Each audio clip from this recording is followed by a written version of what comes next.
जी नाजरीन अस्सलाम वालेकुम, मैं हूं एजाज कोहली और आप जुड़ चुके हैं कश्मीर ट्राइब्यून के साथ। मामला जून मेंढर का है। सलवा इलाके से कुछ लोग इल्जाम लगाते हैं कि जो रिक्रूटमेंट है हेल्पर को लेकर जो जेडीओ मेंढर ने की है वो करप्शन के बलबूते पे की गई है, न कि मेरिट बेस पे की गई है। उन्होंने इल्जाम आयद करते हुए ये कहा कि जेडीओ मेंढर ने जो प्रायोरिटी बनाई है वो रिश्वत के बलबूते बनाई है, जो उसका हक रखती थी उसको हेल्पर नहीं लगाया गया है। हालांकि जेडीओ मेंढर इस हवाले से कहते हैं कि हमने जो प्रायोरिटी बनाई है जो भी क्राइटेरिया था उसके हिसाब से बनाई है और जितने भी ये मामलात हैं या कोई इल्जाम तराशी हो रही है ये बेबुनियाद है। लेकिन आइए सुनते हैं कि इलाका सलवा से इस हवाले से लोग क्या कह रहे हैं। एक हेल्पर को ऑर्डर हुए थे, तब वो हेल्पर बच्ची मेरी थी, उसको ऑर्डर तो नजदीक थी, 100 मीटर का पर नजदीक थी। दूसरी पंचायत की थी 10 किलोमीटर का, पर उसको ऑर्डर कियो। बाकी वो पूरा खानदान जो अमीर है, ये गरीब और मस्कीन वास्ते किए गए तो। बाकी हमारा मला गए बेवा रंडी थी, गैस जल गए, वह सड़ गई। वह रंडी उस तरह इन्होंने उसमें पता ही नहीं दी तो वह मस्कीन उतर रही। तो बाकी इन्होंने ऑर्डर जो पैसों खा गया, 20,000 रुपये मेरा कोई ले गया, बाकी उन्होंने कुछ ज्यादा पैसों खा गया। आज फर्स्ट को नंबर थो तो आज ये आके मारो जो पहले इन्होंने फर्स्ट को ऑर्डर कियो, फिर दूसरा नंबर जी थी उसको ऑर्डर कियो, पैसों खा गए। आज ये आके मारो जो वो हक बने तो हमारो ऑर्डर कोई नहीं जनाब। अर्ज की जाए ऊपर मिल जाए आज हमारी सुने तो वहां सुन तो है कोई नहीं है। गरीब को गलो कटे जा लगो, स्कूलों के फंड का पैसा आए वे भी वो खा चुके लगो। किसी की गल एसडीएम साहब का मेहरबानी उन्होंने लिखे दी तो जो उसमें लागा नजदीकी है उसको हक बने उसको दीते जाए। जनाब ये जुल्म सुतम कर रहे हैं, इस गल को तहकीकात की जाए ठीक ठाक। या सलवा से हैं, मल्ला मोड़ा से। वहाँ जो स्कूल है वहाँ एक हेल्पर की जरूरत थी जो गवर्नमेंट स्कीम के तहत जो वहाँ करीब में जो लोग थे, मतलब उनसे कहा कि उनमें से देखो जो गरीब है, बीपीएल फाल करता है या कोई विंडो है, तो उनमें से किसी नजदीक के आदमी को लगाया जाए। लेकिन यहाँ कहते हैं कि करप्शन खत्म हो गई। करप्शन को इतना उरूज मिल चुका है कि जो ज्यादा पैसा बढ़ा चढ़ा के बोली लगाता है कि मैं 10 नहीं 20 दूंगा, 30 वाले को लगाया जाता है, 30 वाला नहीं तो 40-50 वाला आता है और 50 वाले को लगा दिया जाता है। वो वक्त की नजाकत के साथ यह एजुकेशन डिपार्टमेंट के अंदर जो इतनी खुर्द-बुर्द निजाम चल रहा है कि जितने भी खेल कूद के लिए जो फंड मुहैया किए जाते हैं गवर्नमेंट की तरफ से वो भी स्कूलों में मुहैया नहीं पहुंचते नहीं है। वहां भी वो भी मतलब रास्ते से ही गायब किए जाते हैं और खा लिया जाता है उनके फंड को। तो गवर्नमेंट को चाहिए, मैं कहता हूं चीफ एजुकेशन को चाहिए कि इसके बारे में फौरन इंक्वायरी बिठाए और तहकीकात करे कि किन स्कूलों में जो स्कूलों के लिए गवर्नमेंट ने फंड मुहैया किए थे क्या वो पहुंचे या नहीं पहुंचे। बाकी रहा ये जो हेल्पर का मामला है, इन्होंने एक लिस्ट नहीं बल्कि 2-3 नामों को चेंज किया है। इससे पता ये सामने लगता है कि यहाँ करप्शन अरूज पर है और अरूज पर ना होती तो ये 3 आदमी को चेंज नहीं करते, जिसका हक था उसको मिलना चाहिए। वहां करीब में एक विंडो है, बेवा है, उस बेवा को लगाना चाहिए था लेकिन उस बेवा को भी नहीं लगाया गया। वहां फिर बीपीएल फाल करती है उसको भी नहीं लगाया गया जो बिल्कुल नजदीक में है। 10 किलोमीटर दूरी से एक आदमी को वहां लगाया गया। इसका मतलब है कि यहाँ करप्शन अरूज पर है। यहाँ आपको पता है कुछ दिन पहले रिक्रूटमेंट जो कि स्कूलों में हेल्पर लगाने के लिए इन्होंने एक की है, उसमें यह दिखाई दे रहा है कि बिल्कुल शरेआम यहाँ पैसा चला है और पैसा खा के यहाँ पर 2 दिन एक ऑर्डर करते हैं, 2 दिन के बाद दूसरे ऑर्डर यहाँ जो मेंढर के जेडीओ साहब हैं वो कर रहे हैं। और एडीओ साहब ने वहां पर यह लिख के दिया है कि भाई उसे गांव का और रंडी बेवा, और जेडीओ साहब बोल रहे हैं कि वहां बेवा कोई नहीं है। वहां स्कूल के पास में एक बेवा है बेचारी 20-25 साल की है जिसको एक ही बच्चा है, गैस सिलेंडर फटने से उसका घर वाला फोत हो गया था।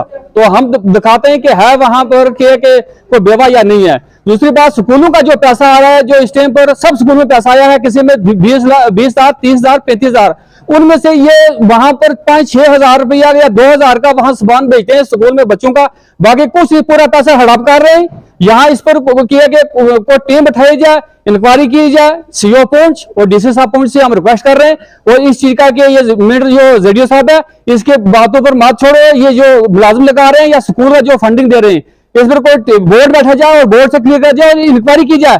जो हमारा हक है, हमें आयन हिंद इंडिया का हक है कि अपना इख्तियार जो है वो रिकॉर्ड करवाए। हमने पहले तो वफद के हिसाब से हम पहुंचे हैं, अगर ऐसा ना हो सका तो फिर इंशाल्लाह हम डीसी दफ्तर पूंछ का भी गिराव करेंगे और हम रोडों पे आएंगे और एहतजाज करेंगे। उस वक्त सब कहेंगे जी हमने आपने हमारे पास आना था। तो हमने ऑलमोस्ट पहले हमने बता दिया है, अब अगर वो नहीं मानेंगे तो फिर हमने दूसरी कार्रवाई करेंगे, उसमें फिर वो ना कहें कि ये कार्रवाई कैसे हुई।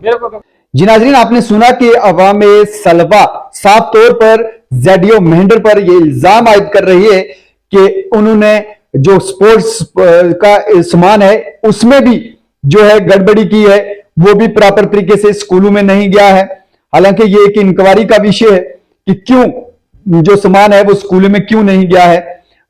इस हवाले से जो एलिगेशन लगे हैं, हमने एसडीएम मेंढर जहांगीर खान साहब से जानना चाहा। आइए सुनते हैं कि जहांगीर खान साहब इस बारे में क्या कहते हैं।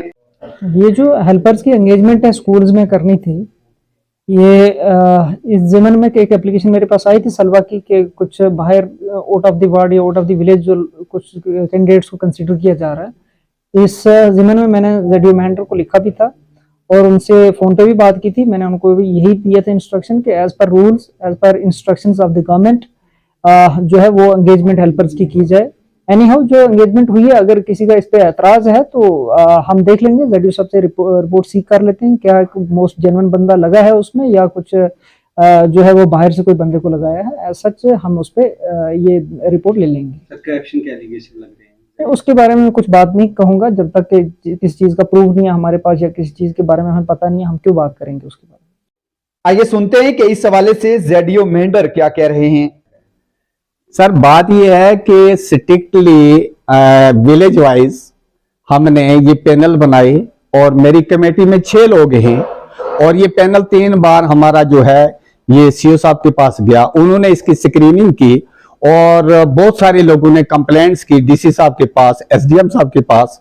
और फिर लास्ट में क्या होता है कि वो सारी की सारी कंप्लेंट जो सीओ साहब के पास थी वो 24 तारीख को हमारी मीटिंग थी और उसके बीच में जाके वो तमाम कंप्लेंट्स जितनी भी थी उनको माइन्यूट तरीके से उन्होंने देखा कमेटी मेंबरों ने और वो सारी की सारी रिजेक्ट हुई।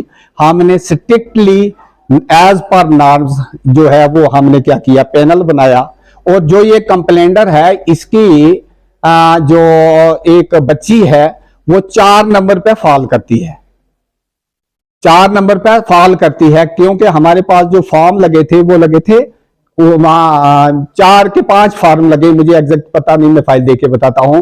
तो उससे पहले मेरिट में जो है एक बच्ची जो है वो जो नॉर्म थे उनके ऊपर 3 को हम उठा के फर्स्ट पे हरगिज नहीं लगा सकते। और विलेज वाइज में जब हमारे 2 स्कूल थे सलवा के, उनमें एक हमारा जो है मोड़ा सलवा और दूसरा जो है वो खोड़ बनी है, तो जो टॉप के 2 मेरिट वाले जो कैंडिडेट थे उनको हमने उठा के लगा दिया पूरी कमेटी ने। यहाँ ओपन पहले पैसों के मैंने अभी मेरे पास आए थे, मैंने कहा जिसको दिए उसको सामने करे और ये प्रूव करे। ऐसे एलिगेशन लगाने से तो हरगिज कभी ये तो हो नहीं सकता। जब तक चेयर पे हैं तो कोई कहेगा ना। जब बुखलाहट में कोई शिकार हो जाता बुखलाहट का तो वो बाहर जाके जब उसको कोई रास्ता और नहीं मिलता उसने एलिगेशन ही लगाना और क्या करना है।